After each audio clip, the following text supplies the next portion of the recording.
Welcome back to my weekly review of the Halo television series on Paramount Plus. A little late as usual, finally got around to watching Halo episode number 2. I'm really glad this episode's over because it's going to finally just stop all of this early review that the critics have had telling us how horrible the show is going to be because they got to see the first 2 episodes early, so now we're all on even footing with everybody else, and I can stop hearing about how bad the show may be. I continue to enjoy the show personally. I think it's a very, very interesting take on the Master Chief and on the UNSC as a whole. I'm not going to be going scene by scene or trying to compare or contrast things between the games and the books and the television show. I'm just giving my opinion on what I've seen so far. I will say that I have a very different take now of the Master Chief's helmet situation than others. And to me, I totally understand why he takes his helmet off and when he takes his helmet off. It really is a symbol to me of his military training, and when he puts the helmet on, he becomes the soldier. The cold, calculated, meticulous soldier that we know so well from the video games, who is incredibly stoic and very quiet, that silent protagonist who doesn't really say a whole lot, right? Then he takes his helmet off and he's John, just a man trying to find his place in the universe. And I love that. We started to see some of this in Halo 4. At the end of Halo 4, after Cortana was gone, and John and Lasky are talking on the deck of the UNSC Infinity, probably the single greatest cutscene, in my opinion, in all of Halo, is that scene where they're talking. And John really becomes vulnerable. And Lasky reminds him, that he's a person just as much as a soldier. And John retorts basically by saying that soldiers are here to protect humanity. And that was such a great scene because you started to see John break down just a little bit. Of course, 343 has no guts when it comes to writing compelling stuff, and in Halo 5, we went in a totally radical, random direction.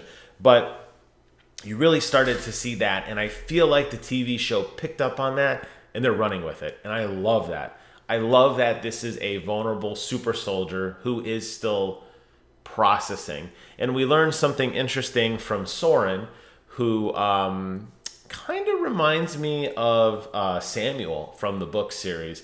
Samuel, by the way, is a long dead Spartan. He was John's best friend who died on the first mission they went on together.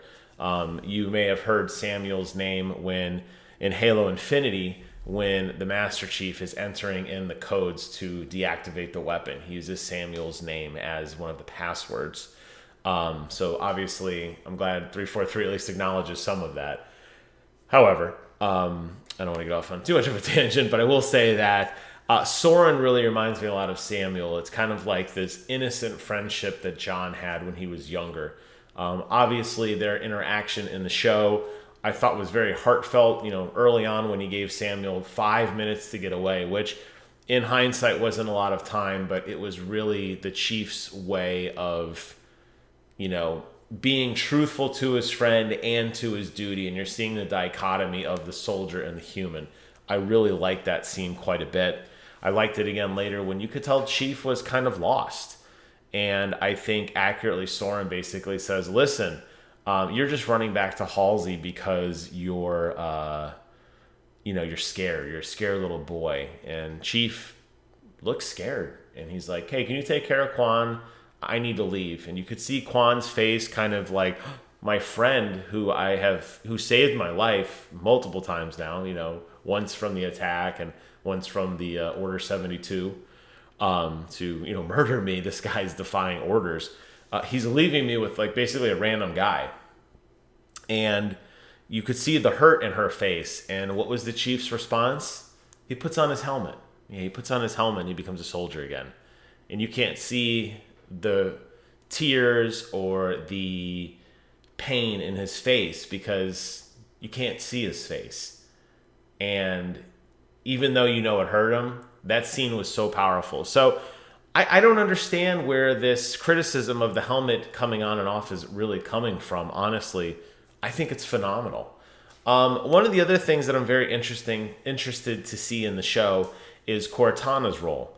We briefly got another kind of discussion of Cortana, this time under the guise that Cortana would be to the Spartan's brain what the Mjolnir armor is to the Spartan's body. And it would be this perfect, all-reacting, kind of overarching AI that would essentially think and control Spartans in a different way. Very different than the Cortana we know. The retconned or the non-retconned version, depending on how much of a nerd you want to be, from Halo Reach and Halo and all that, all the kind of rework they did there. But I will say that Cortana's role seems to be very different in this show. We'll see how that interaction with the Master Chief works. And I'm interested to explore that relationship as well, because I think a lot of us would probably agree after Halo Infinite, Cortana kind of got done dirty. So I'll be really curious to see how they can't revitalize her. Obviously, it's a different universe, right? But it'd be interesting to explore this relationship in a different way other than super good friends. Suddenly a new studio comes in, makes Cortana the big bad, and then all the cool things happen off screen. Here, I think you're going to see a really interesting relationship between Chief and Cortana. I'm really excited for that. A little side note, I was really surprised to see the sheer amount of utilization from the series, the book series, the extended universe in the video game series that's slowly being injected into the television show. I do question when the producers say they've never seen the game or played the game and they're doing their own thing. The planet that they visit with Soren called Rubble. Rubble definitely reminds me of a planet called Cassidy 3, which is from Halo Bad Blood, where you have this kind of hidden planet kind of within an asteroid that's kind of off the grid, not part of UNSC's rule. I'll be interesting to see how much more stuff they pull apart and bring stuff in. But I like where the show's going. I guess I'll say that to me, and my wife, who knows that I'm a super Halo fan, she's a casual Halo fan, I guess is probably the best way to put it. There were a lot of scenes that she did not understand the way that I did. And the jail scene with Rafe, for example, when he was basically this insane guy who had somehow been abducted by the Covenant and then kind of broke free, and he was kind of his own guy. It was interesting to see him talk a lot, and it sounded like he was talking a lot about Halo 4 stuff with the Librarian and kind of how the Librarian reprogrammed the Chief's DNA with the Forerunners so he would be immune to some of the Didax control later on.